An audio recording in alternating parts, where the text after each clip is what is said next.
خلفائے راشدین عام طور پر تو ہم کہتے ہیں حضرت ابو بکر، حضرت عمر، حضرت عثمان، حضرت علی.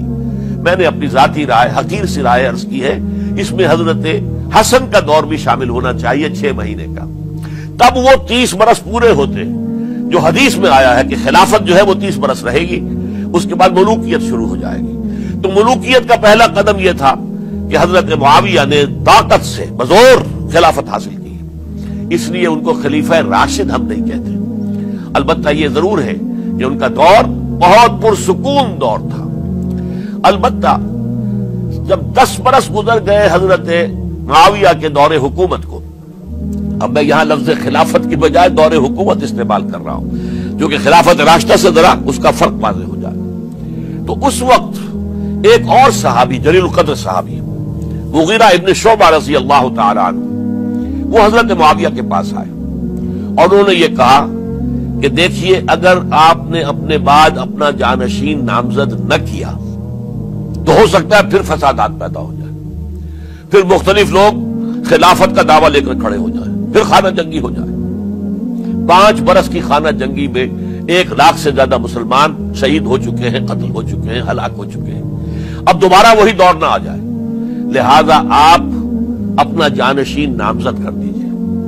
امیر معاویہ ریلیکٹنٹ تھے، لیکن انہوں نے دلائل دیے، دلائل مضبوط تھے. انہوں نے کہا کہ اب کبار صحابہ دنیا سے رخصت ہو چکے، وہ جماعت کہ جن کی تربیت اور تزکیہ، جن کی تعلیم حضور نے خود کی تھی اور ان کو اندر سے پاک کر دیا تھا، ان کی نیتیں بالکل پاک ہو چکی تھی، کوئی نفسانیت ان میں نہیں رہی تھی، وہ جماعت تو اکثر و بیشتر اب ختم ہو چکی، فوت پا چکے، وفات ہو چکی.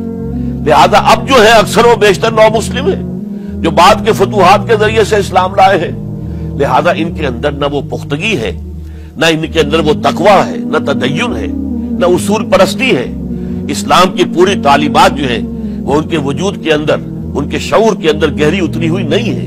لہذا اب صورتحال وہ نہیں رہ سکے گی جو حضرت ابو بکر یا حضرت عمر یا حضرت عثمان یا حضرت علی کے زمانے میں تھی. لہذا آپ نامزد کیجئے.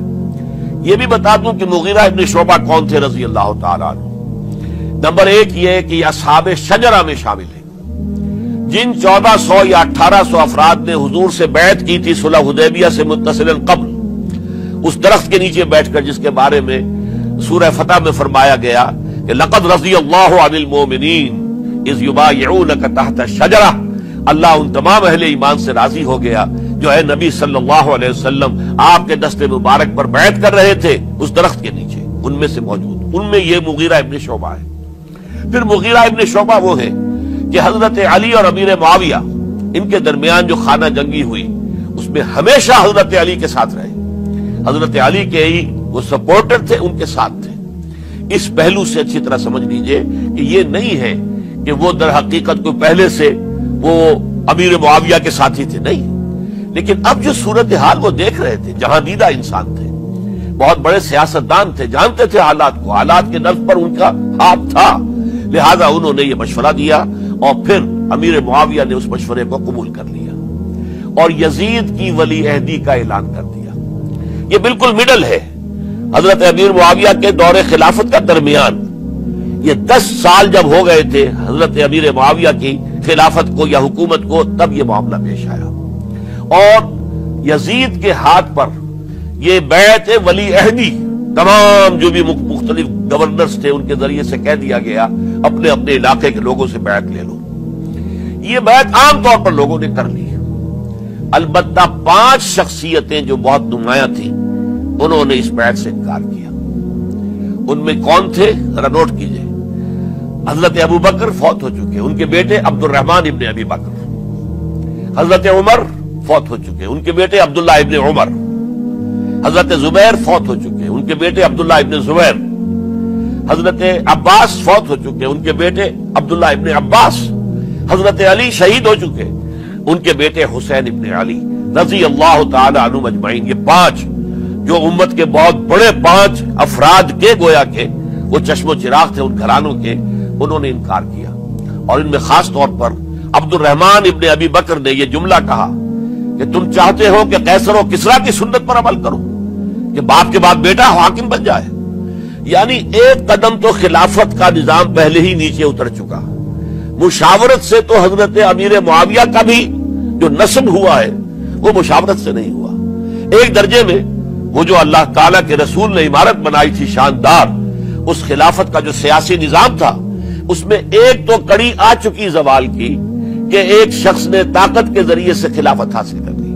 اب اس کی اگلی کڑی لانا چاہتے ہو کہ کیسر و کسرا کے طریقے سے خاندان کے اندر، ایک قبیلے کے اندر یہ خلافت جو ہے یا حکومت جو ہے نسل بعد نسل، باپ کے بعد بیٹا اور بیٹے کے بعد پوتا، اس کو ہم کبھی گوارا نہیں کریں گے. حضرت امیر معاویہ بہت دانشمند انسان تھے. انہوں نے ان پانچوں حضرات پر کوئی تشدد نہیں کیا، کوئی جبر نہیں کیا، بلکہ رہنے دیا. ٹھیک ہے، یہ بیعت نہیں کر رہے، ابھی تو بیعت ولی عہدی ہے، کوئی حرج نہیں. لہذا کوئی جھگڑا، کوئی اس وجہ سے کوئی فساد، اس بنا پر کوئی جنگ نہیں ہوئی. 10 سال گزر گئے، یعنی 10 سال تک یزید ولی عہد رہا ہے. 10 سال تک.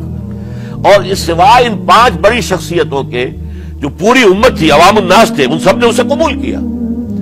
یہ صورتحال اب جب پیدا ہوئی جب حضرت امیر معاویہ کا انتقال ہو گیا، یہ سن 60 ہجری ہے.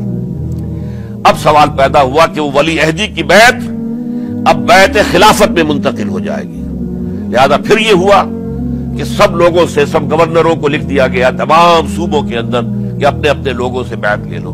ظاہر بات ہے کہ وہاں کوئی ریفرنڈم نہیں ہوتا تھا، کوئی ووٹ نہیں ہوتے تھے کہ اس کی پرچیاں ڈالی جا رہی ہوں، ایک ایک شخص سے رائے لینا نہیں ہوتی تھی، بلکہ اس وقت کی جمہوریت یہ تھی اور شورائیت یہ تھی کہ ڈفرنٹ کلینز ہیں، ڈفرنٹ فیملیز ہیں، ڈفرنٹ ٹرائبز ہیں، ان کے سردار، ان کے بڑے لوگ، ان کے اہم لوگ بیعت کر لیں تو گویا کہ سب کی بیعت ہو گئی.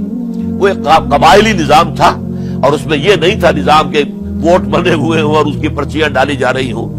تو تمام عالم اسلام نے گویا کہ بیعت قبول کر لی اب یزید کی بحیثیت خلیفہ.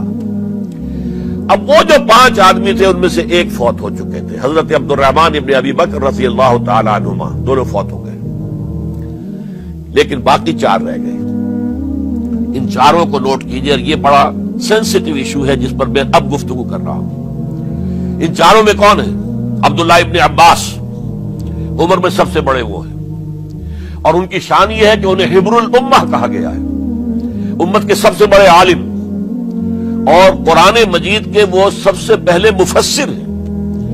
اصل جو جتنی بھی تفسیری روایات ہمیں ملتی ہیں حضرت عبداللہ ابن عباس کے شاگردوں سے، تابعین سے، لہذا ان کا بہت اونچا مقام ہے. حضرت عبداللہ ابن عمر، ان کا مقام بھی آپ کو معلوم ہے، حدیثوں کی کتنی بڑی تعداد ہے جو عبداللہ ابن عمر سے مروی ہے، اور اس کو سلسلۃ الذہب کی پہلی کڑی کہا جاتا ہے. روایت حدیث میں جو سنہری زنجیر ہے اس کا آغاز حضرت عبداللہ ابن عمر ہے. ایک طرف یہ دونوں ہو گئے، ان دونوں کی رائے کیا ہوئی؟ اگرچہ کام غلط ہوا ہے، یہ اس طریقے سے قیصر و کسرا کی روایت پر عمل کرنا غلط ہے، لیکن یہ اتنی بڑی غلطی نہیں ہے کہ اس کی وجہ سے باہمی جنگ و جدال ہو، خوریزی ہو، ایک دوسرے کی گردنیں کاٹی جائیں اور فتنہ و فساد پیدا کر دیا جائے. لہذا انہوں نے یزید کی بیعت کر لی. 2 حضرات رہ گئے، یہ نسبتاً نوجوان ہیں. ان دونوں کی پیدائش ہجرت کے بعد ہوئی ہے. ہجرت کے بعد پہلا بچہ جو مہاجرین میں پیدا ہوا ہے وہ عبداللہ ابن زبیر ہے، بلکہ کچھ عرصے تک مہاجرین میں جب کوئی پیدائش نہیں ہوئی تو وہ مکے مدینے کے منافقین نے کہنا شروع کر دیا تھا کہ یہ یہاں کے کمزور ہو گئے، نامرد ہو گئے، ان کی اولاد اب چلے گی نہیں. تو عبداللہ ابن زبیر جب پیدا ہوئے، اور آپ کو معلوم ہونا چاہیے وہ حضرت ابو بکر صدیق کے نواسے ہیں، حضرت عائشہ صدیقہ کی ہمشیرہ حضرت اسما کے بیٹے ہیں عبداللہ ابن زبیر. اور زبیر بہت شجاع، بہت ہی بہادر انسان تھے. تو عبداللہ ابن زبیر کے اندر بھی وہی کیفیات تھی. انہوں نے کہا نہیں، اس غلطی کو ہم برداشت نہیں کریں گے. خونریزی ہوتی ہے تو ہو، لیکن ہم اسلامی نظام کو نیچے اترتا ہوا نہیں دیکھ سکتے. جیسے کبھی حضرت ابو بکر نے فرمایا تھا ایبدل الدین وانا حی، کیا دین میں ترمیم اور تنسیخ کر دی جائے گی؟